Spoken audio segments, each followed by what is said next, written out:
ओम श्री परमात्मे नमः। श्रीमद् भगवद गीता का पहला अध्याय। धृतराष्ट्र बोले, हे संजय, धर्म भूमि कुरुक्षेत्र में इकट्ठे हुए युद्ध की इच्छा वाले मेरे और पांडु के पुत्रों ने क्या किया। इस पर संजय बोले, उस समय राजा दुर्योधन ने व्यूह रचना युक्त पांडवों की सेना को देखकर और द्रोणाचार्य के पास जाकर यह वचन कहा, हे आचार्य, आपके बुद्धिमान शिष्य द्रौपद पुत्र धृष्टद्युम्न द्वारा व्यूह कर खड़ी की हुई पांडवों पुत्रों की इस बड़ी भारी सेना को देखिए।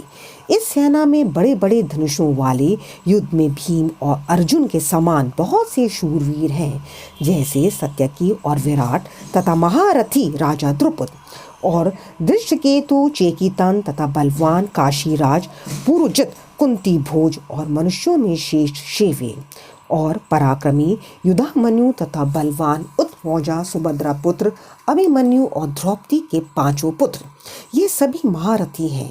हे ब्राह्मण शेष, हमारे पक्ष में भी जो प्रधान है उनको आप समझ लीजिए। आपके जानने के लिए मेरी सेना के जो सेनापति हैं उनको कहता हूँ। एक तो स्वयं आप और पितामह भीष्म तथा कर्ण और संग्राम विजय कृपाचार्य तथा वैसे ही अश्वत्थामा विकर्ण और सोमदत्त का पुत्र भूरिश्रवा तथा और भी बहुत से शूरवीर अनेक प्रकार के शस्त्र अस्त्रों से युक्त मेरे लिए जीवन की आशा को त्यागने वाले सबके सब युद्ध में चतुर हैं।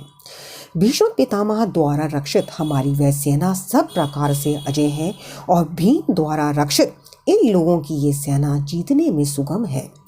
इसलिए सब मोर्चे पर अपनी अपनी जगह स्थित रहते हुए आप लोग सब के सब ही निसंदेह भीष्म पितामह की ही सब ओर से रक्षा करें। इस प्रकार द्रोणाचार्य से कहते हुए दुर्योधन के वचनों को सुनकर कौरवों में वृत बड़े प्रतापी पीतामह भीष्म ने भी उस दुर्योधन के हृदय में हर्ष उत्पन्न करते हुए उच्च स्वर में से सींग की नाद के समान गर्ज कर शंख बजाया। उसके उपरांत शंख और नागरे तथा ढोल मृदंग और नरसिंह आदि बाजे एक साथ ही बजे। उनका वह शब्द बड़ा भयंकर हुआ। उसके अनंतर सफेद घोड़ों से युक्त उत्तम रथ में बैठे हुए श्री कृष्ण महाराज और अर्जुन ने भी अलौकिक शंख बजाए। उनमें श्री कृष्ण महाराज ने पंचनय नामक शंख और अर्जुन ने देवदत्त नामक शंख बजाया। भयानक कर्म वाले भीमसेन ने पौंड्रु नामक महाशंख बजाया। कुंती पुत्र राजा युधिष्ठिर ने अनंत विजय नामक शंख और नकुल तथा सहदेव ने सुघोष और मणि पुष्पक नाम वाले शंख बजाए।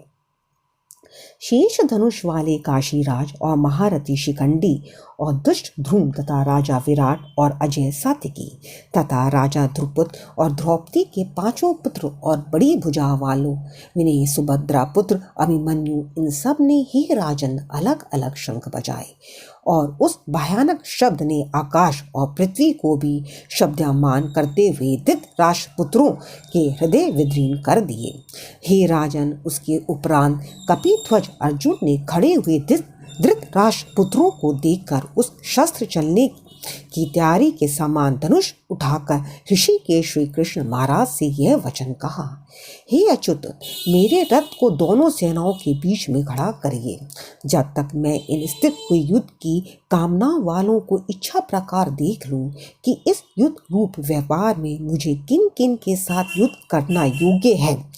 द्रौपदी दुर्योधन का युद्ध में कल्याण चाहने वाले जो ये राजा लोग इस सेना में आए हैं, उन युद्ध करने वालों को मैं देखूंगा।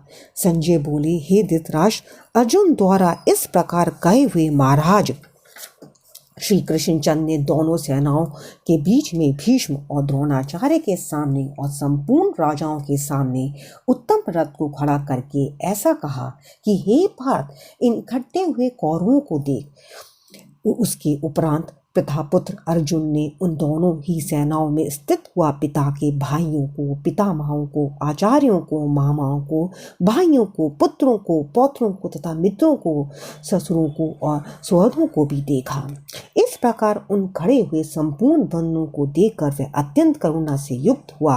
कुंती पुत्र अर्जुन शोक करते हुए बोले, हे कृष्ण, इस युद्ध की इच्छा वाले खड़े हुए स्वजन समुदाय को देखकर मेरे अंग शिथिल हो जाते हैं और मुख भी सूखा जाता है और मेरे शरीर में कंप तथा रोमांच होता है तथा हाथ से गंडीव धनुष गिरता है और त्वचा भी बहुत जलती है तथा मेरा मन भ्रमित सा हो रहा है, इसलिए मैं खड़ा रहने को भी समर्थ नहीं हूँ। हे केशव, लक्षणों को भी विपरीत ही देखता हूँ तथा युद्ध में अपने कुल को मारकर कल्याण भी नहीं देखता। हे केशव, मैं विजय नहीं चाहता और राज्य तथा सुखों को भी नहीं चाहता।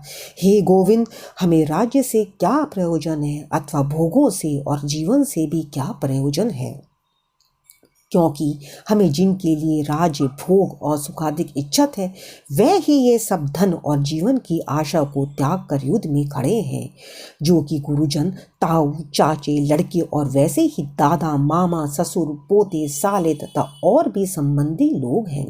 इसलिए हे मधुसूदन, मुझे मारने पर भी अथवा 3 लोक के राज्य के लिए भी मैं इन सब को मारना नहीं चाहता। फिर पृथ्वी के लिए तो कहना ही क्या है। हे जनार्दन, धृतराष्ट्र के पुत्रों को मारकर भी हमें क्या प्रसन्नता होगी। इन आतताइयों को मारकर तो हमें पाप ही लगेगा। इससे हे माधव, अपने बंधव धृतराष्ट्र के पुत्रों को मारने के लिए हम योग्य नहीं हैं, क्योंकि अपने कुटुंब को मारकर हम कैसे सुखी होंगे। यद्यपि लोभ से भ्रष्टचित हुए ये लोग कुल के नाश के दोष को और मित्रों के साथ विरोध करने में पाप को नहीं देखते हैं, परंतु हे जनार्दन, कुल के नाश करने से होते हुए दोष को जानने वाले हम लोगों को इस पाप से हटने के लिए क्यों नहीं विचार करना चाहिए, क्योंकि कुल के नाश होने से सनातन कुल धर्म नष्ट हो जाते हैं। धर्म के नाश होने से संपूर्ण कुल को पाप भी बहुत दबा लेता है तथा हे कृष्ण, पाप के अधिक बढ़ जाने से कुल की स्त्रियां दूषित हो जाती हैं और हे वर्षणे स्त्रियों के दूषित होने पर वर्ण संकार उत्पन्न होता है और वह वर्ण संकार कुल घातियों को और कुल को नरक में ले जाने के लिए ही होता है।